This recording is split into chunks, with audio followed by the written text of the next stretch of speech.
दोस्तों, आज हम जिस कहानी में उतरने वाले हैं वह है एक वैज्ञानिक की पागलपन भरी गलती और उसकी बनाई हुई रचना का खौफनाक बदला। नॉर्थ पोल में फंसे एक शिप पर अचानक दिखाई देती है एक डरावनी परछाई और उसी के साथ मिलता है एक घायल आदमी, विक्टर फ्रैंकेनस्टाइन। कौन है ये दानव जो विक्टर को अपना शिकार कहता है और कैसे शुरू हुई इन दोनों की मौत तक पीछा करने वाली लड़ाई?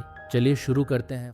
तो दोस्तों, कहानी की शुरुआत में दिखाया जाता है कि एक बड़ा शिप बर्फ में फंसा हुआ है जो नॉर्थ पोल की तरफ जा रहा था। कप्तान अपने साथियों को आदेश देता है कि बर्फ को जल्दी से जल्दी तोड़ा जाए ताकि शिप आगे बढ़ सके। ऑर्डर देकर कप्तान अपने केबिन में चला जाता है। तभी अचानक रात के समय एक जोरदार धमाका होता है। एक आदमी भागते हुए कप्तान के पास आता है और उसे इस बारे में बताता है। कप्तान कुछ साथियों को लेकर उस जगह पहुंचता है जहां धमाका हुआ था। वहां पहुंचकर वह देखता है कि चारों तरफ खून बिखरा हुआ है और तभी उन्हें वहां एक घायल आदमी मिलता है जिसका नाम विक्टर होता है। वे लोग उस आदमी के जख्म देख ही रहे होते हैं कि तभी एक बहुत खतरनाक आवाज सुनाई देती है। सभी डर जाते हैं और कप्तान तुरंत सबको शिप पर लौटने का आदेश देता है क्योंकि एक बहुत बड़ी परछाई उनकी तरफ बढ़ रही होती है। वे जल्दी से घायल विक्टर को शिप पर ले जाते हैं। कप्तान अपने लोगों को उस दानव पर फायर करने का ऑर्डर देता है, लेकिन दानव को कुछ भी नहीं होता और वह सभी आदमियों पर हमला कर देता है। वह शिप पर चढ़ जाता है। कप्तान घबराकर घायल विक्टर से पूछता है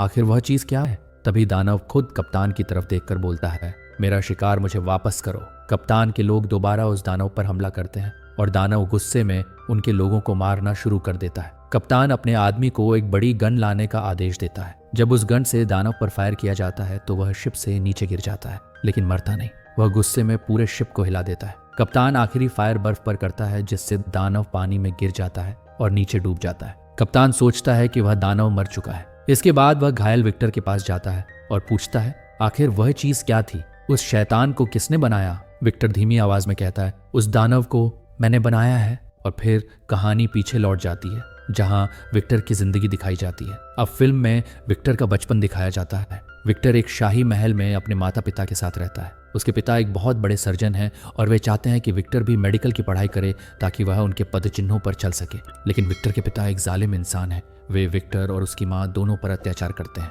विक्टर की माँ गर्भवती होती है और जल्द ही बच्चे को जन्म देने वाली होती है। एक दिन अचानक उसके पेट में तेज दर्द शुरू होता है। घबराकर विक्टर अपने पिता को बुलाने दौड़ता है, लेकिन जब तक वे आते हैं हालात बिगड़ जाते हैं। बच्चे को जन्म देते समय विक्टर की माँ की मौत हो जाती है। इस हादसे से विक्टर टूट जाता है। अपनी माँ की जुदाई वह सह नहीं पाता। दूसरी ओर उसके पिता अपने छोटे बेटे यानी विक्टर के भाई से बेहद प्यार करते हैं, जबकि विक्टर से हमेशा दूरी बनाए रखते हैं। एक दिन विक्टर अपने पिता से सवाल करता है, आप इतने बड़े डॉक्टर होकर भी मेरी माँ को क्यों नहीं बचा सके। उसके पिता ठंडी सांस लेते हुए जवाब देते हैं, मौत के ऊपर कोई भी जीत हासिल नहीं कर सकता। ये बात विक्टर के दिल में गहराई तक उतर जाती है। वह दृढ़ निश्चय से कहता है, तो फिर मैं एक दिन मौत के ऊपर जीत हासिल करके दिखाऊंगा। और यही वह क्षण होता है जब विक्टर के भीतर का वैज्ञानिक जन्म लेता है जो मौत को मात देने की ठान चुका है। अचानक विक्टर की मां की मौत के बाद परिवार में बगावत सी हो जाती और उनका सारा जीवन बिखर जाता है। इस सदमे को विक्टर के पिता सह नहीं पाते और कुछ ही समय बाद उनकी भी मृत्यु हो जाती है। अब विक्टर और उसका छोटा भाई विलियम बिल्कुल अकेले रह जाते हैं। विलियम अपने रिश्तेदारों के पास चला जाता है जबकि विक्टर अपनी आगे की पढ़ाई के लिए लंदन चला जाता है। इसके बाद फिल्म में विक्टर को जवानी में दिखाया जाता है। वह एक बड़े हॉल में खड़ा होकर लोगों के सामने एक प्रेजेंटेशन दे रहा होता है। वह बता रहा होता है कि कैसे बिजली की मदद से एक मरा हुआ इंसान दोबारा जिंदा किया जा सकता है। हॉल में बैठे सभी लोग हैरानी और शक की निगाहों से विक्टर को देख रहे होते हैं। वहां मौजूद लोगों में एक व्यक्ति और होता है, हरलैंडर, जो विक्टर की बातों में गहरी दिलचस्पी ले रहा होता है। विक्टर की ये बातें सुनकर लोगों में खलबली मच जाती है। कुछ लोग इसे ईश्वर के खिलाफ विद्रोह मानते हैं क्योंकि जीवन और मृत्यु को केवल भगवान के हाथ में माना जाता है। बहुत से लोग उसका मजाक उड़ाते हैं, कुछ उसे पागल कहते हैं। जब लोग उसकी बातों से सहमत नहीं होते तो विक्टर गुस्से में हॉल छोड़कर चला जाता है। उसी समय हरलैंडर, जो उसकी बातों से प्रभावित हो चुका होता है, विक्टर का पीछा करते हुए उसके घर तक पहुंच जाता है। वह विक्टर को उसके भाई विलियम का एक खत दिखाता है और कहता है कि उसे उससे कुछ जरूरी बात करनी है। हरलैंडर बताता है कि विक्टर का भाई विलियम उसकी भतीजी एलिजाबेथ से शादी करने वाला है और वह विक्टर से मिलने की इच्छा रखता है। बातचीत के दौरान हरलैंडर विक्टर से उसके किए जा रहे एक्सपेरिमेंट्स के बारे में सवाल पूछता है। फिर वह विक्टर को एक ऑफर देता है, अगर तुम सच में अपने एक्सपेरिमेंट को आगे बढ़ाना चाहते हो तो कल मेरे घर आओ, वहां तुम्हें वो सब मिलेगा जो तुम्हें चाहिए। अगले दिन विक्टर हरलैंडर के घर पहुंचते हैं। दोनों बैठकर लंबे समय तक वैज्ञानिक चर्चाएं करते हैं। विक्टर उसे अपनी ड्राइंग्स और रिसर्च नोट्स दिखाता है। हरलैंडर उन ड्राइंग्स को देखकर समझ जाता है कि विक्टर बिजली की मदद से एक मरे हुए शरीर में जान डालने की कोशिश कर रहा है, लेकिन उसकी तकनीक सिर्फ कुछ पलों के लिए ही असर करती। हरलैंडर महसूस करता है कि विक्टर अभी अपने प्रयोग के शुरुआती दौर में है और इस काम को आगे बढ़ाने के लिए उसे बहुत पैसे और संसाधनों की जरूरत है। हरलैंडर के पास उसकी इस समस्या का समाधान था। वह विक्टर से कहता है कि उसके पास उसे दिखाने के लिए कुछ खास है। फिर वह विक्टर को एक लकड़ी के टुकड़े के पास ले जाता है जिसके ऊपर इंसान के शरीर की सारी मांसपेशियां रेजिन से चिपकाई हुई होती हैं। ये देखकर विक्टर को समझ आता है कि करंट को किन मांसपेशियों में लगाया जाना चाहिए जिससे उसकी समस्या का हल निकल सकता है। अब विक्टर को अपने सपने को पूरा करने का रास्ता मिल गया था। हरलैंडर विक्टर को ऑफर देता है कि वह इस काम को जारी रखे, जितना पैसा उसे चाहिए वह उसे देगा। विक्टर उससे पूछता है कि बदले में उसे क्या चाहिए। इस पर हरलैंडर कहता है कि अभी तो उसे कुछ नहीं चाहिए, लेकिन अगर भविष्य में जरूरत हुई तो वह बता देगा। इस तरह दोनों के बीच एक डील हो जाती है। तभी एक आदमी आकर उन्हें बताता है कि विलियम और एलिजाबेथ उनका इंतजार कर रहे हैं। विक्टर अपने भाई विलियम से मिलता है और दोनों आपस में बातें करते हैं। विलियम विक्टर को अपनी होने वाली पत्नी एलिजाबेथ से मिलवाता है। इसके बाद वे सब साथ में बैठकर खाना खाते हैं और विक्टर के एक्सपेरिमेंट के बारे में बात करते हैं। हरलैंडर विक्टर को एक ऐसी जगह के बारे में बताता है जहां वह अपना एक्सपेरिमेंट पूरा कर सके। दूसरी तरफ दिखाया जाता है कि वह दानव जो बर्फीले पानी में डूबकर मर चुका था अब बाहर आ चुका है। ये बात एक आदमी कप्तान को जाकर बताता है। कप्तान बाहर जाकर देखता है और कहता है कि वह मर चुका है, अब वापस नहीं आएगा। एक आदमी कप्तान से कहता है कि सारे लोग डरे हुए हैं और यह सुझाव दे रहे हैं कि उस आदमी को बाहर फेंककर आगे बढ़ा जाए, लेकिन कप्तान कहता है कि वह ऐसा नहीं करेगा, वह उसकी सुरक्षा करेगा। दूसरी तरफ विलियम, विक्टर और हरलैंडरोस टावर पर पहुंचते हैं जहां विक्टर अपना प्रयोग पूरा करने वाला था। विक्टर अंदर जाकर टावर को ध्यान से देखता है और बताता है कि उसे 4 हाई वोल्टेज बैटरियां और एक चांदी की लाइटनिंग रॉड चाहिए। हरलैंडर कहता है कि उसके पास बहुत अच्छे कारीगर हैं और विक्टर को जो भी सामान चाहिए होगा वह सब कुछ उसे मिल जाएगा। आगे हरलैंडर कहता है, अब तो मान लो कि हम दोनों पार्टनर हैं। विक्टर उससे हाथ मिलाता है और दोनों पार्टनर बन जाते हैं। अब विक्टर को अपने एक्सपेरिमेंट के लिए एक डेड बॉडी की जरूरत होती है ताकि वह अपने प्रयोग को आगे बढ़ा सके। इसके लिए वह एक ऐसी जगह जाता है जहां कैदियों को फांसी दी जाती है और वहीं से वह उपयुक्त डेड बॉडीज का चयन करता है। डेड बॉडी का चुनाव करने के बाद जब विक्टर वहां से निकलता है तो उसे अपने भाई की मंगेतर एलिजाबेथ दिखाई देती है। वह उसका पीछा करता है। एलिजाबेथ एक चर्च में कन्फेशन के लिए चली जाती है। विक्टर भी उसका पीछा करता है और कन्फेशन रूम में पादरी बनकर बैठ जाता है। जब एलिजाबेथ कन्फेशन करने के लिए आती है तो वह कहती है कि उसे अपने मंगेतर के भाई के बारे में यानी विक्टर के बारे में गलतफहमी हो गई है। वह कहती है कि उसे लगता था कि विक्टर एक बहुत घटिया इंसान है और हर चीज को अपने काबू में रखना चाहता है। यह सुनकर विक्टर हैरान हो जाता है क्योंकि एलिजाबेथ ये जानते हुए भी सब कह रही है कि विक्टर ही अंदर बैठकर उसकी बात सुन रहा है और वह उसका पीछा कर रहा था। इसके बाद दोनों एक रेस्टोरेंट में जाते हैं। वह लोग आपस में बातें करते हैं और फिर डांस करते हैं। अब विक्टर एलिजाबेथ को पसंद करने लगा था। सीन शिफ्ट होता है और दिखाया जाता है कि हरलैंडर के कारीगरों ने चांदी की लाइटनिंग रॉड तैयार कर ली है। यह देखकर विक्टर वहां से चला जाता है और अपने भाई विलियम को वहीं पर काम की निगरानी करने के लिए कहता है। विक्टर कहता है कि उसे विलियम पर पूरी तरह भरोसा है, इसलिए वह चाहता है कि विलियम यहीं रुककर सब पर नजर रखे। विक्टर खुद एलिजाबेथ के पास लौट जाता है। दोनों एक पार्क में मिलते हैं और तितलियों को पकड़ते हुए समय बिताते हैं। दूसरी तरफ विलियम काम को बहुत ध्यान से करवा रहा होता है और हर चीज को सावधानी से बनवा रहा होता है। अब दिखाया जाता है कि विक्टर और मिस्टर हरलैंडर आपस में बातें कर रहे हैं। हरलैंडर कहता है कि काम जल्द से जल्द पूरा करो, उसके पास ज्यादा समय नहीं है। वह ये भी बताता है कि जल्द ही एक जंग होने वाली है जिसमें उन्हें बहुत सी डेड बॉडीज मिलेंगी। अब विक्टर पूरी तरह अपने काम पर ध्यान देता है क्योंकि उसके पास मुश्किल से 1 हफ्ता बचा है। उसे अभी भी यह नहीं समझ आता कि वह पूरी बॉडी में करंट कैसे पहुंचाएगा। वह इसी बारे में सोच रहा होता है कि तभी एलिजाबेथ उसके पास आ जाती है। विक्टर उसे बताता है कि यहाँ पोस्टमार्टम और चीयरफाड़ जैसी चीजें चल रही हैं, पर फिर भी एलिजाबेथ वहीं रुकती है और उससे बातें करने लगती है। विक्टर उससे कहता है कि वे दोनों एक जैसे हैं और उन्हें साथ रहना चाहिए, लेकिन एलिजाबेथ कहती है एक जैसे होने से साथ रहा नहीं जाता। यह कहकर वह वहां से भाग जाती है। विक्टर एलिजाबेथ को पुकारते हुए उसके पीछे भागता है, लेकिन एलिजाबेथ नहीं रुकती, वह वहां से चली जाती है। विक्टर का दिल टूट जाता है। उसे ऐसा लगता है जैसे उसका पूरा जीवन और उसके सारे सपने बिखर गए हों। निराश होकर वह सोचता है कि शायद वह अपने एक्सपेरिमेंट में भी असफल हो जाएगा। इन्हीं विचारों में खोए हुए अचानक उसे एक आइडिया आता है, अगर मैं पूरे शरीर में करंट पहुंचा दूं तो क्या होगा। वह तुरंत डेड बॉडी के पास जाता है और बैटरी के कनेक्शन को बदलकर दूसरी जगह लगाता है। कुछ ही सेकंडों में वह मरा हुआ इंसान जोर से चीखने लगता है और हिलने डुलने लगता है। विक्टर डर जाता है। वह घबराकर जल्दी से बैटरी हटाता है जिससे वो जीवित लाश फिर से शांत हो जाती है। अब सीन बदलता है। युद्ध के मैदान में सैकड़ों लाशें बिखरी पड़ी हैं। विक्टर वहां पहुंचता है और एक एक बॉडी पर निशान लगाता है। वह सावधानी से उन बॉडीज का चयन करता है जिन्हें प्रयोग के लिए इस्तेमाल किया जाना है। फिर उन शवों को टावर पर लाया जाता है। विक्टर अपने प्रयोग की तैयारी शुरू करता है। वह हर शरीर के हिस्से को बारीकी से जोड़ता है। हाथ, पैर, धड़कन रहित दिल और ठंडी नसें। धीरे धीरे वह एक नई बॉडी तैयार कर लेता है। अब उसे सिर्फ एक चीज की जरूरत है, आसमान से गिरती बिजली की। तभी अचानक तेज बारिश शुरू हो जाती है। आसमान गरजने लगता है। विक्टर तुरंत मशीनें चालू करता है। इंजन घूमने लगते हैं और वह बॉडी को सही पोजीशन में सेट करता है। फिर वह मिस्टर हरलैंडर के पास जाता है और उत्साहित होकर कहता है, सर, वक्त आ गया है, तूफान आने वाला है और मैं पूरी तरह तैयार हूँ। लेकिन अचानक मिस्टर हरलैंडर का चेहरा फीका पड़ जाता है। वह विक्टर को देखकर छुपने की कोशिश करता है और कहता है, विक्टर, मेरी दवा निकालो जल्दी।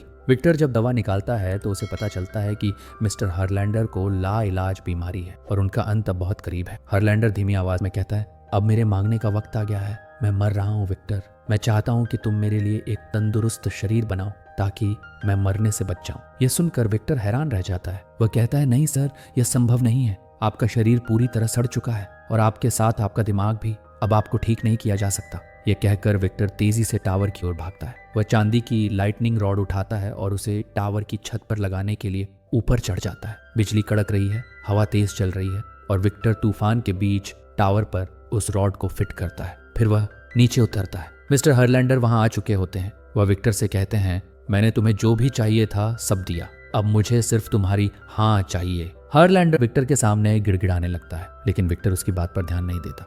वह अपने प्रयोग में खोया रहता है। गुस्से में आकर हरलैंडर लाइटनिंग रॉड के दूसरे हिस्से को उठाता है और धमकी देता है कि वह उसे नीचे फेंक देगा। विक्टर उसे रोकने की कोशिश करता है, लेकिन तभी हरलैंडर का पैर फिसल जाता है। वह नीचे गिरता है और उसी पल उसकी मौत हो जाती है। विक्टर जल्दी से मशीन के दूसरे हिस्से को जोड़ता है और नीचे जाकर सब कनेक्शनों की जांच करने लगता है। बाहर तूफान तेज हो चुका है, हवा जोरों से चल रही है, बिजली आसमान को चीर रही है। अब चांदी की लाइटनिंग रॉड सीधा उस बॉडी के ऊपर आ चुकी है जिसे विक्टर ने बनाया था। अचानक एक भयानक गड़गड़ाहट होती है। आसमान से गिरती बिजली उस रॉड से होते हुए सीधा बॉडी पर पड़ती है। विक्टर डर से मशीनों के पीछे जाकर छुप जाता है। मशीनें जोर जोर से कांपने लगती हैं। करंट की चिंगारियां हर तरफ उड़ रही हैं। फिर अचानक मशीन टूट जाती है। विक्टर तुरंत दौड़कर बॉडी के पास आता है, बैटरी को हटाता है और उसे जांचने लगता है। कोई धड़कन नहीं, कोई हलचल नहीं। वह गुस्से और थकान से चिल्लाता है, नहीं, मैं असफल नहीं हो सकता। वह सब छोड़कर नीचे चला जाता है और बिस्तर पर गिरकर सो जाता है। सुबह जब विक्टर की आंख खुलती है, वह कुछ अजीब महसूस करता है। धीरे धीरे वह सिर उठाता है और देखता है वह बॉडी अब जिंदा है। वह उसके सामने खड़ी है, पूरी तरह जीवित, बड़ी बड़ी आंखें, भारी सांसें और अजीब सी हरकतें।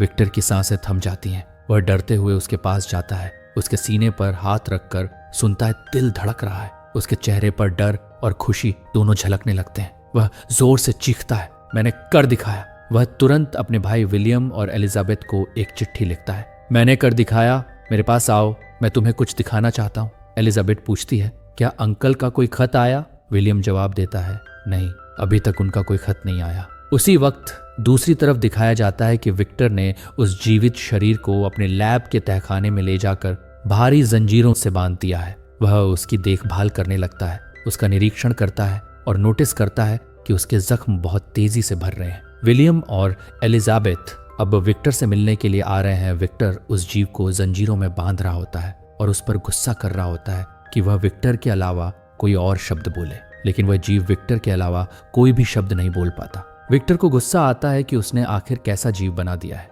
तभी बाहर गेट पर विलियम और एलिजाबेथ पहुंच जाते हैं। विक्टर भागकर उनके पास जाता है और दरवाजा खोल देता है। वह विलियम और एलिजाबेथ को खींचकर अंदर ले जाता है और कहता है, जल्दी अंदर चलो, मैं तुम्हें बहुत कुछ दिखाना चाहता हूँ। पर एलिजाबेथ तुरंत अपने अंकल के बारे में पूछती है, क्या मिस्टर हरलैंडर यहाँ है? विक्टर जवाब देता है, नहीं, वह यहाँ नहीं है, मैं यहाँ अकेला ही हूँ। फिर विक्टर विलियम को पकड़कर ऊपर ले जाता है। उसी समय एलिजाबेथ को नीचे से कोई आवाज सुनाई देती है। वह उसकी ओर बढ़ती है और देखती है कि कोई जंजीरों से बंधा हुआ है। पहले तो वह डर जाती है, फिर धीरे धीरे उसके पास जाती है और अपना चेहरा आगे करती है। वह उस जीव के जख्मों को देखती है और पूछती है, ये जख्म तुम्हें किसने दिए? दूसरी तरफ विक्टर विलियम को अपना प्रयोग दिखा रहा होता है कि उसने क्या बना दिया है। तभी घबराई हुई एलिजाबेथ भागती हुई उनके पास आती है और कहती है, जो नीचे जंजीरों में बंधा है वह कौन है और उसको जख्म किसने दिए हैं? विक्टर बताता है, उसे मैंने बनाया है। फिर वह दोनों को उसके पास ले जाता है और उस जीव के बारे में सब कुछ समझाता है। एलिजाबेथ पूछती है, उसे जंजीरों में क्यों बांधा है? विक्टर जवाब देता है, मेरी और उसकी सुरक्षा के लिए। इसके बाद तीनों ऊपर के कमरे में चले जाते हैं और उस जीव को वहीं छोड़ देते हैं। विलियम ये देखकर हैरान रहता है कि विक्टर ने यह सब कैसे कर लिया। रात के समय जब सब सो जाते हैं तो एलिजाबेथ दोबारा उस जीव के पास चली जाती है और उससे बातें करने लगती है। कुछ समय उसके साथ बिताने के बाद वह वापस लौटती है। बाहर विक्टर खड़ा उसका इंतजार कर रहा होता है। जैसे ही एलिजाबेथ बाहर आती है, विक्टर कहता है, उसे इतना लगाव दिखाना ठीक नहीं है। वह कहता है, वह तुम्हें नुकसान पहुंचा सकता है। लेकिन एलिजाबेथ जवाब देती है, नहीं, उसका दिल बहुत साफ है, वह अच्छा है। इस पर विक्टर कहता है, तो मेरा क्या मेरा दिल अच्छा नहीं है? एलिजाबेथ हंसते हुए वहां से चली जाती है। ये देखकर विक्टर को बहुत गुस्सा आता है। वह दोबारा तहखाने में जाता है और अपना गुस्सा उस जीव पर निकालने लगता है। वह उसे मारने लगता है। इस वजह से वह जीव भी गुस्से में आ जाता है और विक्टर पर झपटने लगता है। विक्टर डर जाता है और घबराकर वहां से भाग जाता है। वह अपने भाई विलियम को बुलाता है और बताता है कि उसने जो बनाया था वह उसकी एक गलती थी। विलियम कहता है, नहीं, ऐसा नहीं है, आपने कोई गलती नहीं की। एक बार मिस्टर हरलैंडर को आने दो, फिर बात करते हैं। विक्टर कहता है, मैं तुम्हें कुछ दिखाना चाहता हूँ, मेरे साथ चलो। वह विलियम को मिस्टर हरलैंडर की डेड बॉडी दिखाता है और बताता है कि उस जीव ने मिस्टर हरलैंडर को मार दिया। वह कहता है, यही बात मैं तुम्हें बताना चाहता था। विलियम घबराकर पूछता है, भाई अब हम क्या करेंगे? विक्टर जवाब देता है, तुम एलिजाबेथ को कुछ मत बताना, किसी जरूरी काम का बहाना बनाकर उसे यहाँ से ले जाओ, बाकी मैं खुद देख लूंगा। फिर दिखाया जाता है कि विलियम एलिजाबेथ को वहां से चलने के लिए कहता है। इसके बाद वह विक्टर से पूछता है, इस जीव की लाइफ कितनी है? विक्टर बताता है, बहुत कम, वह जल्दी ही मरने वाला है। जब विलियम और एलिजाबेथ वहां से चले जाते हैं तो विक्टर इस पूरी जगह को खत्म करने का फैसला करता है। वह चारों तरफ तेल का छिड़काव करता है। फिर वह जीव के पास जाता है और कहता है, कोई एक नया शब्द बोलो तो मैं तुम्हें छोड़ दूंगा। लेकिन वह जीव फिर से सिर्फ विक्टर का नाम ही लेता है। जब विक्टर वहां से जाने लगता है तो वह जीव एलिजाबेथ का नाम लेता है। लेकिन विक्टर फिर भी वहां से चला जाता है और आग लगा देता है। जब वह जीव अंदर चीख रहा होता है तो विक्टर उसे बचाने के लिए दोबारा अंदर जाना चाहता है, पर तभी एक बहुत बड़ा धमाका हो जाता है और सब कुछ खत्म हो जाता है। इस धमाके में विक्टर भी बुरी तरह जख्मी हो जाता है। सीन शिफ्ट होकर उस जहाज पर पहुंचता है जहां विक्टर अपनी जिंदगी की कहानी सुना रहा होता है। वह कप्तान से बातें कर रहा होता है कि अचानक बाहर से शोर सुनाई देता है। जैसे ही कप्तान बाहर जाने के लिए गेट खोलता है, वह दानव सामने आ जाता है और कप्तान को मारने लगता है। कप्तान कहता है, दानव मुझे मार दो और अपने मालिक की कहानी सच कर दो। लेकिन दानव रुक जाता है और कहता है, मेरे मालिक ने अपनी कहानी तो सुना दी, अब मेरी कहानी सुनो। फिर वह अपनी कहानी सुनाना शुरू करता है और बताता है, जब विक्टर ने मुझे अंदर बांधकर टॉवर में आग लगा दी तो मैं चीखता रहा, चिल्लाता रहा, लेकिन मुझे समझ आ गया कि अब मैं यहाँ अकेला हूँ। फिर मैंने अपनी जंजीरें तोड़ी और टॉवर से बाहर निकल गया। जब मुझे होश आया तो मैं समुद्र के किनारे पड़ा था। वहां से जब मैं उठा तो सब कुछ मेरे लिए नया था। मैंने पेड़ों को देखा, पंछियों को देखा। मैं जंगल की तरफ चला गया। वहां मुझे कुछ लाशें मिली जिनके ऊपर से मैंने कपड़े उतार कर पहन लिए। फिर मुझे एक हिरन दिखा। जब मैं उसके पास बैठा था तभी 2 आदमियों ने उस हिरन को गोली मार दी। जब उन्होंने मुझे देखा तो उन्होंने मेरे ऊपर भी गोली चला दी और एक गोली मुझे लग गई। मैं वहां से भाग गया और अपनी जान बचाई। कुछ देर बाद मैंने देखा कि मेरे जख्म भर चुके थे, पर बारिश के कारण मुझे बहुत ठंड लग रही थी। मुझे एक घर दिखाई दिया तो मैं जल्दी से उसकी ओर भागा और वहां जाकर छुप गया ताकि ठंड से बच सकूं। सुबह हुई तो मैंने देखा कि यह घर उन्हीं दोनों शिकारियों का था जिन्होंने जंगल में मेरे ऊपर गोली चलाई थी, और उनका परिवार भी वहीं पर रहता था। वह लोग मेरे बारे में ही बातें कर रहे थे। वहां एक बूढ़ा आदमी था और उसके साथ एक छोटी बच्ची। वहां सब आपस में बहुत प्यार से रहते थे। मैं भी उनके परिवार का हिस्सा बनना चाहता था। मैं उनकी मदद करना चाहता था। अब सर्दी आ रही थी, वे सर्दियों के लिए लकड़ियां इकट्ठा कर रहे थे, तो मैंने उनकी मदद की और उनके लिए ढेर सारी लकड़ियां लाकर रख दी। वे बहुत खुश हुए। अब मैं रोज उनके लिए कोई ना कोई काम करता था और बोटी मेरे लिए खाने में कुछ न कुछ बाहर रख देते थे। बूढ़ा आदमी जब अपनी पोती को कुछ सिखाता तो मैं भी उनके साथ सीखने की कोशिश करता था। धीरे धीरे मैं भी बहुत कुछ सीखने लगा। एक दिन अचानक भेड़ियों ने उन पर हमला कर दिया। भेड़िए उनकी भेड़ों को मारने लगे। मैं भी बहुत डर गया था। तभी उन शिकारियों ने भेड़ियों को मारकर भगा दिया। सारे भेड़िए वहां से भाग चुके थे। अब वे आपस में बातें कर रहे थे कि वे इस जगह को छोड़कर शहर चले जाएंगे। लेकिन वह बूढ़ा आदमी नहीं मानता और कहता है, मैं यहीं पर रहूंगा। आखिरकार बाकी सब लोग उस बूढ़े आदमी को अकेला छोड़कर चले जाते हैं। बूढ़े आदमी को महसूस हो रहा था कि मैं भी वहीं कहीं मौजूद हूँ। वह कहता है, अब यहाँ पर हम दोनों ही हैं। मैं डर रहा था कि उसके सामने कैसे जाऊं, क्या वो मुझसे डर जाएगा। इसी उलझन में मैं कमरे के अंदर दाखिल हुआ। बूढ़ा आदमी घबराकर पूछता है, कौन है यहाँ? फिर वह मुझे अपने पास बुलाता है और पूछता है कि मैं कौन हूँ। ये मुझे अपने पास बैठने के लिए कहता है और मेज पर रखा खाना और ब्रांडी की बोतल लेने को कहता है। जब मैंने बोतल उठाई तो वह मेरे हाथ से फिसल कर नीचे गिर गई और टूट गई। मैं डर गया, लेकिन वह बूढ़ा आदमी मुझे अपने पास बुलाता है, मेरे हाथों को अपने हाथ में लेकर कहता है, डरने की जरूरत नहीं, मैं तुम्हारे साथ हूँ दोस्त। ये पहली बार था जब किसी ने मुझे दोस्त कहा था। वह मुझे गले लगा लेता है, मुझे अपने पास रहने के लिए कहता है, वह मुझे पढ़ना सिखाता है। मैंने वहां रखी बहुत सारी किताबों से दुनिया के बारे में सीखा, मौसम के बारे में सीखा। एक दिन बूढ़ा आदमी पूछता है, तुम कहाँ से आए हो? पर मुझे कुछ भी याद नहीं आता। वह कहता है, तुम्हें अपने बारे में पता लगाना होगा। तब मैं उस टावर पर दोबारा वापस गया, वही जगह जहां विक्टर ने मुझे बनाया था। वहां पड़ी हुई विक्टर की ड्राइंग देखकर मुझे पता चला कि मैं कौन हूँ। असल में मैं कुछ भी नहीं था, मैं सिर्फ एक बेकार प्रयोग था। अपने बारे में पता लगने के बाद मैं अंदर से बुरी तरह टूट चुका था। वहां से निकलते समय मुझे एक चिट्ठी मिली जिस पर विक्टर का नाम और उसके घर का पता लिखा था। अब मुझे पता था कि विक्टर मुझे कहाँ मिलेगा। इसके बाद जब मैं दोबारा बूढ़े आदमी के पास पहुंचा तो मैंने देखा कि कुछ भेड़िए उसे काट रहे थे। मैंने एक एक करके उन भेड़ियों को मारा और उन्हें वहां से भगा दिया।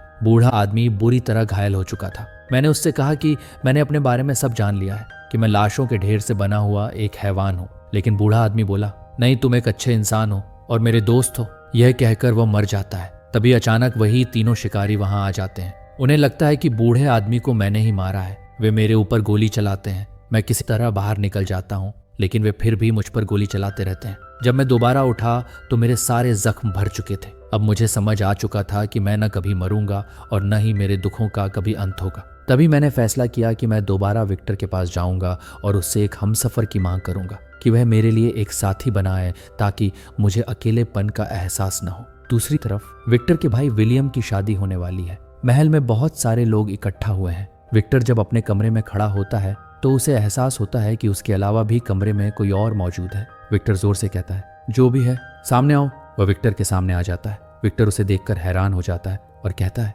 क्या मेरा शुक्रिया अदा करने के लिए यहाँ आए हो?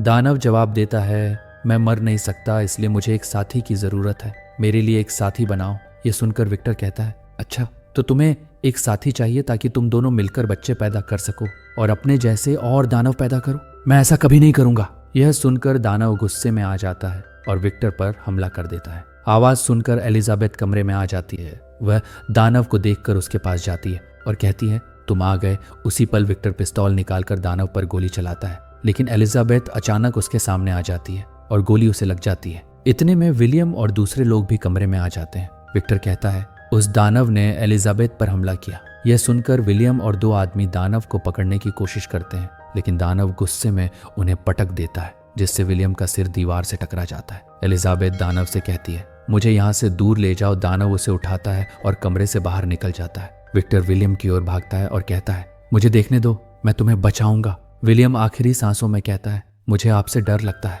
सबसे बड़ा दानव तो आप है। यह कहकर वह मर जाता है। विक्टर गन उठाता है और दानव का पीछा करने निकल पड़ता है। उधर दानव एलिजाबेथ को एक गुफा में ले जाता है और उसे वहां पत्थरों पर लेटा देता है। विक्टर भी उनका पीछा करता हुआ वहां पहुंच जाता है और एलिजाबेथ को पत्थर पर पड़े देखता है। तभी दानव कहता है, बेशक तुमने मुझे बनाया, लेकिन आज से तुम्हारी जिंदगी मेरी गुलाम है। यह कहकर दानव गुफा से बाहर निकल जाता है। विक्टर उसे मारने के लिए उसके पीछे निकल जाता है। वह लगातार दानव का पीछा करता रहता है और दानव आगे आगे चलता जाता है। उस दानव का पीछा करते हुए विक्टर को महीनों बीत जाते हैं। फिर विक्टर एक जगह रुकता है, एक दुकान पर, जहां से वह अपने लिए हथियार और बारूद लेता है और अपने लिए राशन भी लेता है। फिर अपने कैंप पर चला जाता है। यहाँ पर वह रुका हुआ है। विक्टर अपने कुत्तों के साथ बैठा होता है जब उसे दूर वह दानव खड़ा दिखाई देता है। वह घबराकर अपने कैंप की ओर दौड़ता है और बम निकालने लगता है। इतने में दानव उसकी टांगों को पकड़कर उसे कैंप से बाहर घसीट ले जाता है और दूर खींच कर ले जाता है। जब दानव विक्टर के हाथ में बम देखता है तो वह कहता है,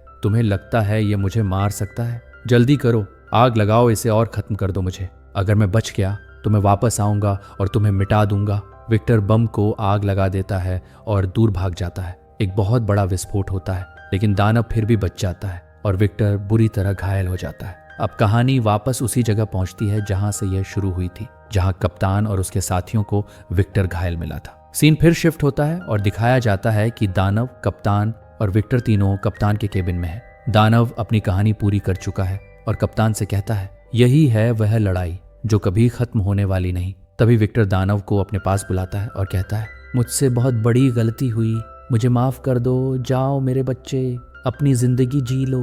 यह कहकर विक्टर की मौत हो जाती है। दानव धीरे धीरे उठता है, शिप से नीचे उतर जाता है और बर्फ में फंसे हुए शिप को धक्का देकर बाहर निकाल देता है, जैसे विक्टर को आखिरी सम्मान दे रहा हो। कप्तान अपने साथियों के साथ वहां से वापस चला जाता है और दानव वहीं बिल्कुल अकेला रह जाता है। यहीं पर यह फिल्म समाप्त हो जाती है।